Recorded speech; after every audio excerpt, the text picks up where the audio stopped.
जय हिंद दोस्तों, मेरा नाम है झिलमिल और आज का हमारा टॉपिक है Punjab assembly reject centre farm laws. तो यहाँ पे पंजाब ने एक बहुत ही दबंग वाला एक्शन लिया है। पंजाब स्टेट असेंबली ने जो सेंटर के लॉस थे रिगार्डिंग फार्म एक्ट, उसको बोला हमको नहीं जमता, ये भाड़ में जाओ भाड़ में जाओ नहीं बोला है, बट उसके जवाब में स्टेट असेंबली ने 3 अपने लॉ बनाए हैं। क्या उन्होंने लॉ बनाए हैं, क्या कॉन्स्टिट्यूशनल प्रोविजन है, आज की वीडियो में हम डिटेल में डिस्कस करेंगे। So let's start. यहाँ पे मैं एक बताना चाहती हूँ बात कि बहुत सारे लोग मुझे सोशल मीडिया पे मैसेज कर रहे हैं। अगर आपकी कोई क्वेरीज़ है तो प्लीज़ आई रिक्वेस्ट यू, मुझे या तो कमेंट सेक्शन में बताइए या मेरा जीमेल आईडी है jilmil.panchi@gmail.com, मैं वो डिस्क्रिप्शन में डाल दूँगी। आपको कोई भी क्वेरीज़ है आप मुझे जीमेल कर सकते हो या फिर आप मुझे कमेंट सेक्शन में पूछ सकते हो। मैं हर कमेंट का जवाब देती हूँ, लेकिन please it's my humble request, social media जो है वो बहुत ज़्यादा पर्सनल है मेरा, तो मैं बहुत कम यूज़ करती हूँ और वो बहुत ज़्यादा पर्सनल है और उस पर मैं एजुकेशन रिलेटेड जो है क्वेरीज सॉल्व नहीं करती हूँ। सो इसलिए प्लीज़ मुझे सोशल मीडिया पे मुझे कल रात को कंटिन्यूअसली मैसेजेस आए थे कि ये क्वेरी वो क्वेरी वह क्वेरी वो क्वेरी। तो सोशल मीडिया मेरा बहुत पर्सनल है, तो प्लीज़ उस पर मुझे मैसेज मत कीजिएगा। आपको जो भी क्वेरीज़ हैं जैसा भी है आप मुझे मेल कर सकते हो, ये मेरा रिक्वेस्ट है आप लोगों से, ठीक है जी। तो recently, Punjab became the first state in the country to formally reject the central government's 3 Farm Acts by passing 3 bills to negate union laws। यहाँ पे पंजाब हमारी इंडिया का पहला ऐसा दबंग स्टेट बना जिन्होंने सेंटर के 3 लॉज को बोला भाड़ में जाओ। मतलब सेंटर के 3 लॉज की जगह पे उन्होंने जो स्टेट के 3 लॉज उन्होंने बना दिए। क्या क्या लॉज बनाए वो चलिए देखते हैं। सबसे पहला लॉ ये है कि the farmers produce trade and commerce bill 2020। इसका मतलब क्या होता है कि अगर कोई फार्मर की जो एमएसपी से बिलो, अगर कोई व्हीट और पैडी को एमएसपी के बिलो खरीदता है तो वो जो है it would be a punishable offence. For example MSP क्या है, मिनिमम सपोर्ट प्राइस क्या है, एफसीआई का क्या रोल होता है, ये सब मैंने पूरी अलग वीडियो में बताया है, तो आप लोग वो देख सकते हो। बेसिकली एमएसपी जो है मिनिमम सपोर्ट प्राइस एक प्राइस होता है जो गवर्नमेंट डिसाइड करती है, सेंट्रल गवर्नमेंट, कुछ राइस और व्हीट पे, कुछ मतलब राइस और व्हीट पे जो है वो एमएसपी सेंट्रल गवर्नमेंट डिसाइड करती है ताकि फार्मर्स को सिक्योरिटी प्रोवाइड हो सके। तो यहाँ पे जो स्टेट गवर्नमेंट ऑफ पंजाब है उसने बोला है कि सेल और परचेज ऑफ व्हीट और paddy in Punjab is not allowed below the minimum support price. Example के ज़रिए समझते हैं। मान लीजिए ये फार्मर है और ये एक खड़ूस लैंडलॉर्ड मतलब एक जो है कॉन्ट्रैक्टर है। तो अगर ये इस फार्मर को बोलता है कि भाई तो उन्हें मुझे अगर ये लो प्राइस में नहीं दिया, मतलब सरकार ने एमएसपी डिसाइड किया है 150 रुपीज़ पर KG, this is just a hypothetical example, 150 rupees पर केजी या पर 10 केजी। तो अगर ये इस बंदे ने बोला मैं तुझे 70 रुपीज़ दूंगा और तू मुझे ये राइस और व्हीट दे दे 70 रुपीज़ पर केजी, तो अगर ये इसको फोर्स करेगा तो इसको जो है पुलिस जेल में डाल देगी, पंजाब की पुलिस। तो अगर ये किसी फार्मर्स को हरास करता हुआ पकड़ा गया, कोई भी कॉन्ट्रैक्टर या कोई भी एंड फोर्स, अगर उसने फार्मर को फोर्स किया कि भाई एमएसपी के बिलो मेरे को सेल कर, इस रेट पे सेल कर, तो पुलिस जो है उसको ससुराल पहुंचा देगी, ठीक है। It is a punishable offence.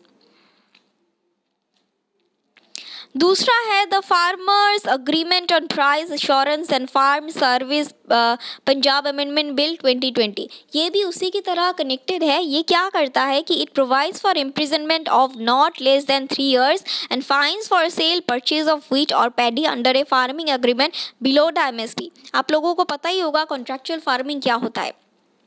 अगर एक फार्मर और एक कॉन्ट्रैक्टर दोनों अग्रीमेंट करते हैं कि भाई मतलब इस जो कॉन्ट्रैक्टर है उसी की खेती बाड़ी है और वो फार्मर उसमें काम करता है, उसमें उगाता है राइस और व्हीट, ये पैडी एंड ऑल, फिर उसके बाद उगा के उसको देता है एक कॉन्ट्रैक्ट के तहत, that is called contractual farming.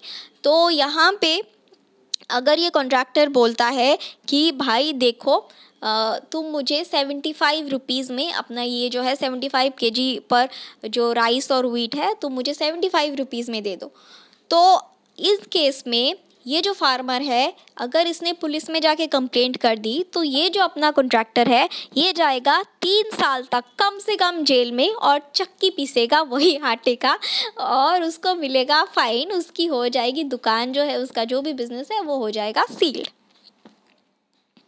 अगर उसने परचेज करने की कोशिश की वो राइस और पैडी और wheat below the price of MSP, ये पंजाब सरकार ने रूल बनाया है। उसके बाद essential commodities bill 2020। Essential commodities bill जो हमारे सेंट्रल लेवल पे बना था, जब हमारे को लॉकडाउन हुआ था तब जो मास्क और सैनिटाइजर्स थे वो एसेंशियल कमोडिटीज़ में डाले थे सेंट्रल गवर्नमेंट ने। तो अब जो है जो पंजाब गवर्नमेंट है उन्होंने ये राइस और व्हीट को भी एसेंशियल कमोडिटीज़ के अंदर लाने का बोला है, जिससे क्या होगा कि पैडी और जो व्हीट है, पैडी और राइस और व्हीट जो है वो भी मतलब उसकी होर्डिंग या स्टॉक पाइलिंग जो है उसको बैन किया जा सके। कुछ जो होते हैं कुछ मर्चेंट्स जो होते हैं वो बहुत हेवी अमाउंट में ख़रीद लेते हैं, सारा कुछ ख़रीद लेंगे, मतलब स्टोर करके रखेंगे, और जब क्राइसिस होगी तब वो बहुत हाई रेट पे बेचेंगे। तो उसकी होर्डिंग और स्टॉक पाइलिंग जो है इन सारे कमोडिटीज़ की, बेसिकली व्हीट और पैडी एग्रीकल्चरल प्रोड्यूस, उसकी जो है होर्डिंग और ब्लैक मार्केटिंग वो बैन कर दी गई है इसको एसेंशियल कमोडिटीज़ में लाके। तो ये भी जो बिल प्रोड्यूस किया गया था पंजाब स्टेट लेजिस्लेटिव असेंबली में, इसमें भी ये नॉर्म्स लाए गए हैं। While the central law abolished any market fees or license for private players outside the APMC, the Punjab bills have reintroduced it। पहले सेंट्रल गवर्नमेंट ने क्या किया था, इस मुद्दे पे ना बहुत ज़्यादा बवाल मचा हुआ है बेसिकली इस मुद्दे पे। तो पहले सेंट्रल गवर्नमेंट ने क्या किया था कि अगर कोई प्राइवेट प्लेयर APMC पे जो है APMC के ज़रिए जो एग्रीकल्चरल कमोडिटीज़ खरीदता है या फिर उसको लाइसेंस की ज़रूरत होती है, तो वो सेंट्रल गवर्नमेंट ने वो लाइसेंसिंग जो फ़ीस है वो हटा दी थी। लेकिन जो पंजाब का जो स्टेट लेजिस्लेचर है उसने बोला नहीं, अपने को तो पैसे चाहिए, क्योंकि अभी आपको पता ही है कि स्टेट्स की हालत कैसी है, कोविड की वजह से इकोनॉमी कितनी भयानक गिर रही है। तो स्टेट के वेलफेयर के लिए पैसे चाहिए, और इसीलिए जो पंजाब का स्टेट लेजिस्लेचर है उसने बोला कि ये जो फ़ीस है जो सरकार ने सेंट्रल गवर्नमेंट ने हटा दी थी APMC पे रजिस्ट्रेशन करने के लिए या फिर कुछ खरीदने के लिए, कॉन्ट्रैक्टर्स की जो फ़ीस है वो अपने को वापस चाहिए, वो रीइंट्रोड्यूस कर दिया उन्होंने।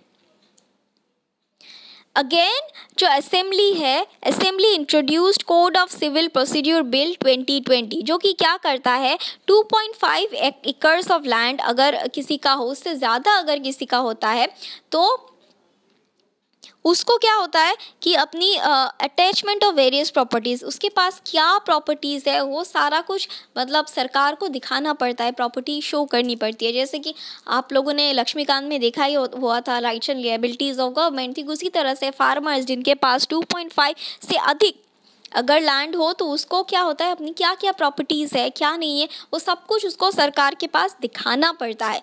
तो ये जो है ये उन्होंने हटा दिया है।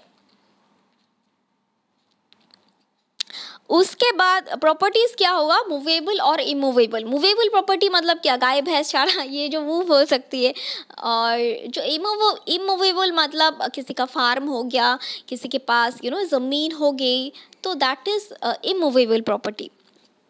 It seeks to exempt the properties of the farmers such as cattle, implements, cow sheds from attachments। यहाँ पे जो है exempt करने की बात करी गई। अगर किसी के पास 2-3 गाय भी है तो it is not included in the property, it is exempted from the property as per the CRPC norms of Punjab। Again हम देखेंगे कि क्या स्टेट के पास ऐसी पावर है कि सेंटर के बनाए गए लॉज को ओवर रूल या ओवरराइड कर सके। तो जवाब है हाँ, स्टेट के पास ये पावर है कि सेंटर की बनाई हुई लॉज को ओवर रूल या बोल सके कि ना, अगर वो जो चीज़ है वो कॉन्करेंट लिस्ट में आता है। जैसे आपको पता है कि 3 सब्जेक्ट्स होती है, यूनियन लिस्ट, स्टेट लिस्ट और कॉन्करेंट लिस्ट। यूनियन लिस्ट जो है वो एक्सक्लूसिवली सेंट्रल डिसाइड करती है, सेंट्रल गवर्नमेंट। इसमें मेजर जो डिफेंस आ गया, एटॉमिक एनर्जी आ गया, बैंकिंग आ गया, करेंसी आ गया, वो उसमें सिर्फ और सिर्फ सेंट्रल गवर्नमेंट का वो होता है, पावर होता है। स्टेट्स पे होता है एक्सक्लूसिव स्टेट्स का, लेकिन ये कंकरेंट लिस्ट में दोनों जो है बोथ सेंटर और स्टेट्स मिलकर डिसीजन लेते हैं।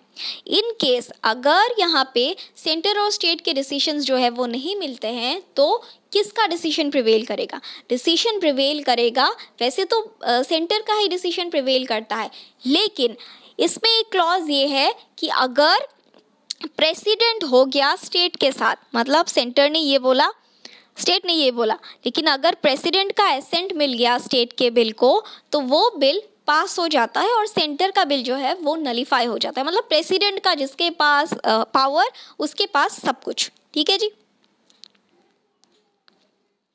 यहाँ पे जैसे मैंने बोला हम है स्टेट के साथ, हम जहाँ खड़े हो जाते हैं लाइन वहीं से शुरू होती है। ऐसा इस तरह का स्टेटमेंट आ सकता है कि किस स्टेट में किस कंडीशन में अगर कंकरेंट लिस्ट में सब्जेक्ट आता है तो किस कंडीशन में स्टेट जो है वो सस्टेन कर सकता है, दोनों में अगर कन्फ्लिक्ट होता है उस केस में सस्टेन कर सकता है जब प्रेसिडेंट का एसेंट जो है वो स्टेट को मिलता है।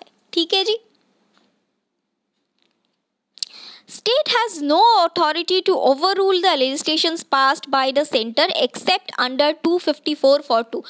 स्टेट को पास कोई अथॉरिटी नहीं है अनटिल एंड अनलेस जो प्रेसिडेंट है, प्रेसिडेंट का जो है वो उसको एसेंट मिलता है और अगर वो सब्जेक्ट जो है वो कंकरेंट लिस्ट में होता है तभी स्टेट के पास ये पावर होता है कि वो उसे जो सेंटर के रूल्स है उसको ओवर रूल कर सके।